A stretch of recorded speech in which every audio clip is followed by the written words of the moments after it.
Friends, अगर हम चाहते हैं कि हमारा एसी जो है वो हमें बहुत ज़्यादा अच्छी परफॉर्मेंस दे और बहुत ज़्यादा बिजली की बचत भी दे, तो फिर क्या है कि हमें एसी की सर्विस टाइम टू टाइम करवानी चाहिए। लेकिन अक्सर ऐसा हो जाता है कि बहुत से दोस्त मैंने देखे हैं कि वो जो है लंबे अरसे तक जो है वो सर्विस ही नहीं करवाते हैं और चाहते हैं कि बस ये परफॉर्मेंस भी अच्छी देता रहे और इसमें हमारा ख़र्चा भी कोई ना है। लेकिन ऐसा मुमकिन नहीं है। कम से कम सर्विस करवाना बहुत ज़रूरी होता है। अगर कोई बड़ा फॉल्ट आ जाता है, एसी रुक जाता है, फिर तो एक अलग बात है। लेकिन टाइम टू टाइम सर्विस आप करवाते रहेंगे तो ऐसा ही होगा जैसे कि एक बीमार के लिए दवाई है कि वो दवाई खाने से ठीक हो जाता है, इसी तरह से एसी जो है वो अगर आप उसकी टाइम टू टाइम सर्विस करवाते रहेंगे तो वो बिल्कुल ठीक रहेगा। अब मैं यहाँ पे आपके साथ शेयर करूँगा कि आज हमने एक एसी ठीक किया, उसमें प्रॉब्लम क्या थी, और ये भी बताएंगे कि सर्विस के बाद उसमें प्रॉब्लम्स हमें पता चली। सर्विस से पहले उसमें प्रॉब्लम ही नहीं थी। तो क्या वजह थी कि सर्विस से पहले उसमें प्रॉब्लम कोई नहीं थी लेकिन सर्विस के बाद उसमें प्रॉब्लम शुरू हो गई? तो ये तमाम चीज़ें हम आपको बताएंगे। तो हमारे एक दोस्त ने भी ये कमेंट किया है और उन्होंने आज ही ये कमेंट किया, तो हमने सोचा चले हमारे पास ऑलरेडी ये काम वीडियो मौजूद थी तो इस पर हमने वीडियो फिर हमने बनाना शुरू कर दी है। तो वो कमेंट आप जो है वो देख सकते हैं मेरे राइट साइड पे आपको लिखा नज़र आ रहा होगा, तो आप पढ़ भी सकते हैं। तो उन्होंने यही पूछा था कि भाई मेरा एसी है, मैंने सर्विस करवाया है और अभी वो दोबारा से प्रॉब्लम दे रहा है। तो मुझे जहाँ तक लग रहा है कि सेम प्रॉब्लम जो हमने हल की थी वही प्रॉब्लम उनके साथ हो रही है। तो चलें हम आपको बताते हैं कि हमने कैसे एसी को सर्विस किया और उसके बाद हमें क्या प्रॉब्लम आई और हमने उनको कैसे हल किया। तो चलें वीडियो शुरू करते हैं। अब देखें जी, इस बीमार यूनिट को मैं आपको दिखाऊंगा कि कैसे गंदा हुआ है और गंदगी की वजह से ये बीमार हुआ और इसने प्रॉब्लम बनाई। और ये देखें फुल ऑफ डस्ट है और देखें कोई चांस नहीं है कि एयर सर्कुलेशन जो है इसमें हो सके। वेपरेटर मुकम्मल तौर पे ब्लॉक हो चुका है और ये साइड तो बिल्कुल ही चौक है जी, इसमें कोई गुंजाइश ही नहीं है कि एयर सर्कुलेशन जो है वो कमरे के अंदर हो सके या इसमें से ठंडी हवा जो है गुजर के तो आपको रूम में मिल सके। इसी तरह से इसके जब ब्लोअर को हमने देखा तो वो भी 50% चौक हो चुका है और उसकी भी कैपेसिटी जो है 50% रह चुकी है, क्योंकि इसने पहले हवा को सक करना होता है और फिर इसने डिस्चार्ज करना होता है रूम की तरफ, लेकिन इसकी कैपेसिटी कमज़ोर हो चुकी है। इसी तरह से बाकी देखें गंदी गंद है और इसमें वाटर लीकेज का प्रॉब्लम भी आ सकती है। तो इसका आउटडोर जो है इससे भी ज़्यादा गंदा था, तो उसकी वीडियो तो हम नहीं बना सके, लेकिन उसका क्योंकि आउटसाइड पे था तो वो मुकम्मल तौर पे वो भी चौक हो चुका था। तो फ्रेंड्स आपने देखा कि एसी कितना ज़्यादा गंदा है। तो इसकी एक छोटी सी मैं स्टोरी आपके साथ शेयर करूंगा, तो आप ज़रूर सुनिएगा। तो इस तरह से है कि ये एसी तकरीबन 2017 में मेरे पास आया था रिपेयरिंग के लिए। इसका पीसीबी ख़राब हो गया हुआ था, तो ये मुकम्मल तौर पे मेरे पास आया था। तो उस वक्त भी ये गंदा था, तो इसको मैंने एक तो पीसीबी इसका रिपेयर किया था और दूसरा इसकी मैंने क्लीनिंग की थी, इनकी सफाई की थी, सर्विस कर दी, तो मास्टर सर्विस करके दी थी।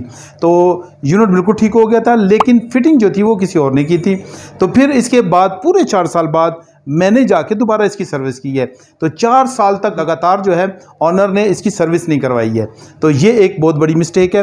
अब वहाँ पे क्या हुआ था कि इसके जो सेंसर्स थे ज़्यादा हीट होने की वजह से इसका डिस्चार्ज सेंसर और इसका जो सेक्शन पाइप सेंसर है वो ख़राब हो चुके थे। तो वो दोनों हमने तकरीबन 3 दिन पहले हमने सर्विस से पहले हमने इसके चेंज किए थे। तो वो यूनिट बिल्कुल सही काम कर रहा था, किसी किस्म की कोई प्रॉब्लम नहीं थी। सिर्फ हमने क्या कहा था ऑनर को कि आप इसकी सर्विस ज़रूर करवा लें, तो उन्होंने कहा कि अभी मेरे पास टाइम नहीं है, तो जो ही मुझे टाइम मिलता तो मैं आपको कॉल करूंगा। तो उन्होंने फिर 3 से 4 दिन के बाद हमें कॉल की, तो ये यूनिट हमने सर्विस की। तो अब मैं आपको बताता हूं कि इसमें मसला क्या था और फिर इसमें आपको हल भी बता देता हूं कि इसमें हल क्या हमने निकाला। इस यूनिट को हमने पीस बाय पीस करके तो मुकम्मल तौर पे सफाई की, उसकी अच्छे से सफाई करने के बाद बिल्कुल प्रॉपर तरीके से इसको असम्बल किया। असम्बलिंग के बाद इसको हमने इंस्टॉल कर दिया। उसके बाद प्रॉब्लम शुरू हो गई। प्रॉब्लम क्या थी कि जब हमने यूनिट में यानी हर चीज़ रेडी कर ली तो इसको हमने ऑन किया। ऑन करने के बाद यूनिट ने प्रॉब्लम ये बनाना शुरू कर दी कि वो 4 एम्पेयर लेता था और 4 एम्पेयर के बाद फ़ौरन से वो ट्रिप हो जाता था। और चूँकि वहाँ पे ऑनर ने अपने रूम के अंदर भी डिजिटल मीटर लगाया हुआ था और एम्पेयर्स को चेक करने के लिए, तो हमें बड़ी आसानी से पता चल रहा था कि यूनिट जो है वो 4 से 5 एम्पेयर तक जाता है, उसके बाद ये बिल्कुल बंद हो जाता है, ऑफ हो जाता है। तो उसे हम फिर आउटसाइड पे गए। आउटसाइड पे जब गए तो आउटडोर को हमने चेक करना स्टार्ट करना शुरू किया। तो फिर हमने अपना मीटर वहाँ पे इंस्टॉल किया और देखा तो 4 एम्पेयर तक यूनिट जाता था, 4 के बाद वो बंद हो जाता था। अब यहाँ पे हमें जो इस वक्त प्रॉब्लम लगी, क्योंकि यूनिट पहले बिल्कुल ठीक था और किसी किस्म की कोई प्रॉब्लम मौजूद नहीं थी और 3-4 दिन यूनिट तो बिल्कुल प्रॉब्लम के बगैर चला था और जो ऑनर थे वो इससे खुश थे। फिर जब ये इसने प्रॉब्लम शुरू की तो हमने फिर सोचा कि या तो फिर कोई सेंसर इसमें ख़राब होगा, या फिर अपनी जगह से लूज़ हो गया होगा, या फिर कोई वायर लूज़ हो गई होगी, क्योंकि डीसी इन्वर्टर जो होते हैं उनमें अगर कहीं पे बिजली अगर प्रॉब्लम है या फिर कोई लूज़ कनेक्शन है या कोई और छोटी मोटी प्रॉब्लम है तो उसमें इतनी एफिशिएंसी होती है कि यूनिट अगर स्टार्ट होता है और वो प्रॉब्लम आती है टेम्परेरली तो वो एक दफ़ा बंद होता है और फिर दोबारा उसको स्टार्ट करता है। तो ये इतना एफिशिएंट उसको बनाया जाता है। 2 से 3 दफ़ा 4 दफ़ा वो ट्राई ज़रूर करता है, 10 दफ़ा भी बढ़ के ट्राई कर लेता है बाज़ दफ़ा कि वो अपनी ट्राई जारी रखता है ताकि उसको उस प्रॉब्लम की समझ आ सके, तो तब तक वो उसको चलाने की कोशिश करता रहता है। तो अब हमारा जो यूनिट था वो भी अपनी ट्राई पे शुरू हो गया। उसने 1 ट्राई की, 2 ट्राई की, 3 ट्राई की, 4 ट्राई की। अब 4 तक तो मेरी बर्दाश्त मैंने कर लिया, उससे आगे फिर मेरी भी बर्दाश्त ख़त्म हो गई थी। फिर मैंने कहा कि अभी हम इसको टेस्ट करेंगे, चेक करेंगे कि क्या इसमें प्रॉब्लम आई है। तो उसके लिए फिर हमने यूनिट के दोबारा से आउटडोर को खोला, तमाम सेंसर को दोबारा से चेक किया गया। तो सेंसर्स भी तमाम जगह सही थे, अपने कनेक्शंस भी ठीक थे, किसी किस्म की कोई प्रॉब्लम मौजूद नहीं थी। फिर हमने कहा कि ऐसा करते हैं कि इसकी साथ हम अपनी जो मैनीफोल्ड है या गेज है वो इंस्टॉल करते हैं और गैस को चेक करते हैं कि गैस में तो कोई प्रॉब्लम मौजूद नहीं है, क्या उसमें प्रेशर बिल्कुल पूरा है, क्योंकि हमने सर्विस से पहले भी नहीं चेक किया था और बाद में क्योंकि वहाँ पे प्रॉब्लम ही कोई नहीं थी तो इसलिए हमें चेक करने की ज़रूरत ही नहीं पड़ी थी। हमने वैसे ही उसको पंप डाउन किया, पंप डाउन करने के बाद दोबारा हमने इंस्टॉल कर दिया। तो जब हमने उसके ऊपर गेज इंस्टॉल की तो वो फिर हमें पता चला कि उसके अंदर गैस का प्रेशर कम है और इस वजह से वो यूनिट प्रॉब्लम कर रहा है। तो ये हमारे लिए एक सरप्राइज़ था। तो लेकिन चूंकि यूनिट तो पहले सही चल रहा था, अब यहाँ पे ऑनर जो था वो कह रहा है कि भाई मेरा यूनिट तो पहले ठीक चल रहा था, इसमें तो कोई प्रॉब्लम ही नहीं थी, तो अब गैस कहाँ से कम हो गई। तो फिर ये भी बात सोचने वाली है कि जब यूनिट सही था और बाद में गैस कम होगी तो वो कैसे हो गई और क्या वजह थी कि वो यूनिट चलता जा रहा था, ये भी तो एक क्वेश्चन बनता है। तो चलें ये भी आपको बताते हैं कि उसमें क्या प्रॉब्लम और क्या वजह थी कि यूनिट जो है वो बिल्कुल ठीक फंक्शन कर रहा था और हालांकि उसमें गैस तो कम थी। अब यहाँ पे आपको बताते हैं कि क्या वजह थी कि यूनिट में गैस कम होने के बावजूद भी वो यूनिट प्रॉपरली काम किए जा रहा था। तो देखें, ये जो इंडोर यूनिट होता है और आउटडोर यूनिट होता है तो तमाम यूनिट्स में सेंसर मौजूद होते हैं, कुछ में 4 सेंसर होते हैं, कुछ में 3 सेंसर होते हैं, कुछ में इंडोर में 2 सेंसर होते हैं। तो जो शार्प का यूनिट है इसमें इंडोर में भी 3 सेंसर्स होते हैं और बाद में यूनिट में 2 सेंसर्स होते हैं और आउटडोर में बाद में 4 सेंसर होते हैं और बाद में 5 सेंसर होते हैं। तो ये तमाम सेंस करने के लिए होती हैं, मुख्तलिफ टेम्परेचर्स को सेंस करने के लिए होते हैं ताकि उन टेम्परेचर्स को सेंस किया जाए और पता लगाया जाए कि क्या परफॉर्मेंस यूनिट की चल रही है। अगर बात की जाए इन्वर्टर्स और डीसी इन्वर्टर्स की तो उनको चलने के लिए कुछ शराइत जो है वो उन पे लाजमी है कि वो उन शराइत के मुताबिक काम करें। अगर वो शर्तें पूरी नहीं होंगी तो यूनिट आपको प्रॉब्लम देगा। अब सबसे पहले जो पहली शर्त है वो है जी कंप्रेसर का गर्म होना, कि कंप्रेसर को गर्म होना चाहिए और उसके डिस्चार्ज पाइप का जो टेम्परेचर है वो तकरीबन 70, 75, 80 डिग्री के दरमियान में रहना चाहिए।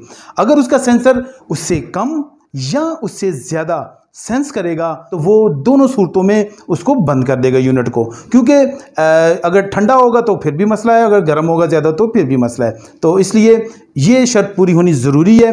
फिर इसके बाद सेकंड जो शर्त है वो ये है कि उसका जो चूँकि सेंसर्स जी होते हैं सब जगह पे, इस वजह से उसकी सेकंड शर्त ये है कि उसका कंडेंसर जो है वो ठंडा होना चाहिए। अगर वो ठंडा होके और गैस को दोबारा से लिक्विड शेप में कन्वर्ट करता है और उसके जो कैपिलरी ट्यूब है या फिर एक्सपेंशन वाल है उससे पहले उसका टेम्परेचर 32-35 डिग्री है तो वो बिल्कुल ठीक है और वो अच्छे से काम करेगा। और फिर तीसरी शर्त ये है कि एक्सपेंशन वाल्व के बाद गैस को ठंडा होना चाहिए और ठंडा होने के बाद वो सीधी जो है वो एवेपोरेटर में जाती है। और फिर एवेपोरेटर में भी जो है वो 2 से 3 सेंसर लगे होते हैं, वो इसी चीज़ को सेंस कर रहे होते हैं कि यहाँ पे ठंडी गैस आ रही है, फिर इसके बाद ठंडी ही गैस वापस जा रही है, तो वहाँ पे भी वो सेंस कर रहे होते हैं। फिर चौथी शर्त ये है कि उसका जो रिटर्न पाइप है वो भी ठंडा होना चाहिए क्योंकि उसके ऊपर फिर से सेंसर लगा हुआ है। तो ये तमाम शर्तें जब पूरी हो जाती हैं तो फिर ही जाके यूनिट आपको जो है परफॉर्मेंस भी देता है और बिल्कुल प्रॉपरली काम भी करता रहता है। अब इसकी क्या वजह थी कि यूनिट जो है वो प्रॉपरली काम किया जा रहा था, क्योंकि यूनिट जो था मुकम्मल तौर पे ब्लॉक था। ब्लॉक होने की वजह से उसमें हीट भी जनरेट हो रही थी, उसका टेम्परेचर भी इतना हो रहा था कि सेंसर्स को मालूम हो रहा था कि ये काम सही कर रहा है। इसके बाद एक्सपेंशन वाल्व जो था वो भी सही काम कर रहा था और आगे से गैस जो थी वो भी ठंडी होके तो रूम तक ठंडी जा रही थी। और वेपरेटर में क्या हो रहा था, क्योंकि वो भी ब्लॉक था, एयर सर्कुलेशन कम थी, इस वजह से उसके सेंसर भी ये सेंस कर रहे थे कि ये बिल्कुल सही काम कर रहा है, क्योंकि एयर सर्कुलेशन कम होने की वजह से वेपरेटर प्रॉपर तौर पे ठंडा हो रहा था। ठंडा होने के बाद उसकी जो रिटर्न गैस थी वो भी ठंडी थी और अच्छे से काम कर रही थी। इस वजह से तमाम प्रोसीजर जो था वो बिल्कुल परफेक्टली काम किया जा रहा था।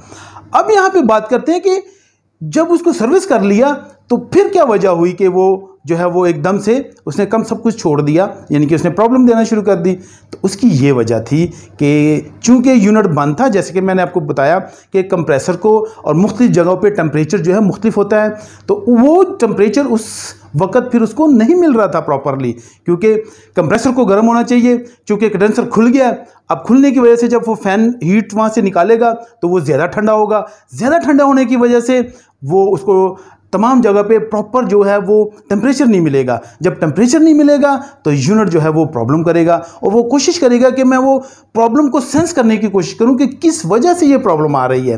तो वो 5, 10, 15 दफ़ा ट्राई करेगा और उसके बाद वो प्रॉब्लम जो है वो ब्लिंकिंग ये की सूरत में या एरर कोड की सूरत में उसको जो है डिस्प्ले पे शो कर देगा। तो ये वजह थी कि वो यूनिट जो था वो प्रॉपरली काम नहीं कर रहा था। तो फिर आखिर में हमने क्या किया, पूरी गैस यूनिट से निकाली हमने, दोबारा उसको वैक्यूम किया, नई गैस चार्ज की और यूनिट बेहतरीन अभी तक किसी किस्म के प्रॉब्लम के बगैर काम किए जा रहा है।